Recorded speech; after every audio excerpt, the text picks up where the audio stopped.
Hello, and welcome to another episode of Growing for Wholesale Standards. For today's episode, we're going to discuss the USDA grading specifications for heirloom tomatoes.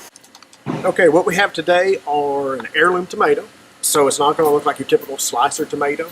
You're going to see a lot of lack of uniformity, maybe some cat facing, shoulder cracks, things like that. It's kind of the name of the game with an heirloom. It's kind of expected. Generally speaking, heirlooms have a longer maturity. Again, one of the things that is bred into modern varieties is a shorter harvest window to get them quicker to market, a quicker turnaround for fields. So ordinarily you would expect your heirlooms to have a longer maturity date. Same thing even with size. It really kind of takes a little more time to get a larger tomato. Now, before I get into the exact USDA grading specifications, I like to share some tips and tricks and some reminders for you growers just to help you guys get the best quality graded #1 products off of your field.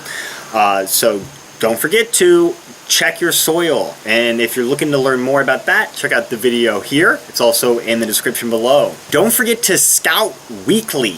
Again, that video where we discuss this in length is in the description as well as up in the corner. And don't forget that your buyer has a very particular date in mind when it comes to purchasing your product. So work backwards, knowing how many days it takes for your produce to fully mature, and boom, you have your planting date. Okay, so here you can see the USDA grading specifications. Anything that's actually leaking or a fresh wound or anything like that is not going to be included in a #1. Ideally, you'd want to keep as minimal damage as possible, but when you're dealing with heirlooms, you're not going to get the picture perfect #1 fruit. Also, depending on the market you're selling to, you're going to have various stages of development that you could harvest at.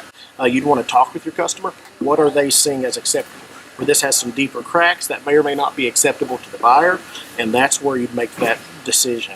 Talk with them, let them inform you on what's important. Facing is where you start getting these ridges, these wrinkles. You see it a lot in larger tomatoes, especially your beefsteaks, and particularly in the older heirloom varieties. You're not going to see that in many slicers.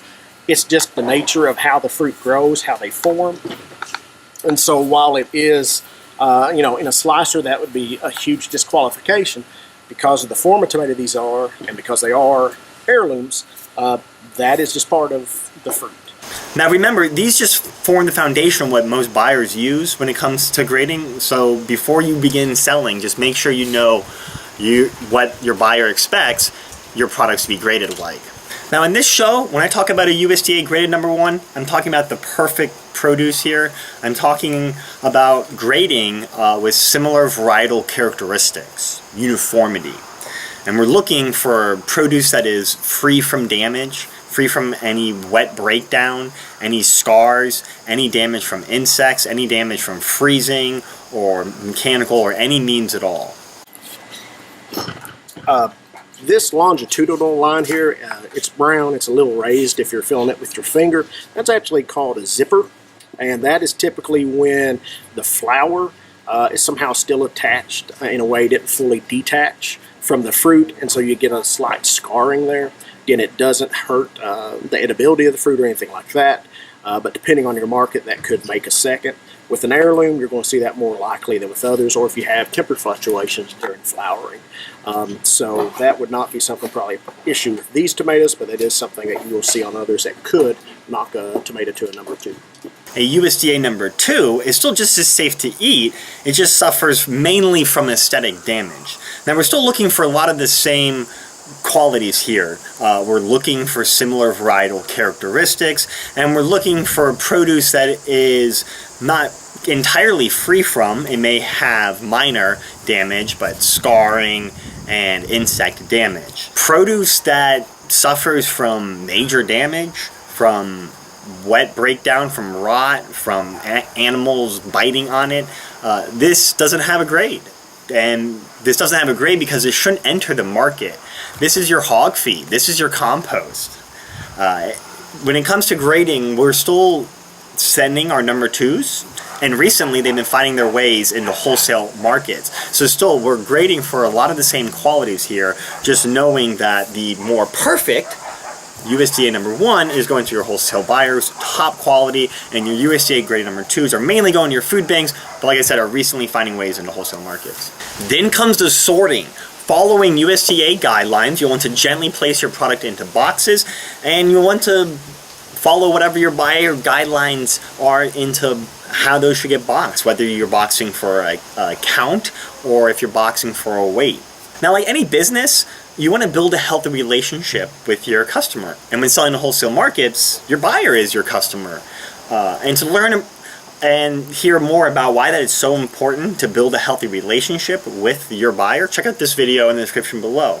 But to sum up that conversation, when the buyer steps out onto the dock and they're opening up these boxes and they see uniformity, they see presentation, and they see a box that really is, perfect produce, graded as a number 1, what they would hope to expect, that goes a long way into building a healthy relationship, and one that is very financially rewarding.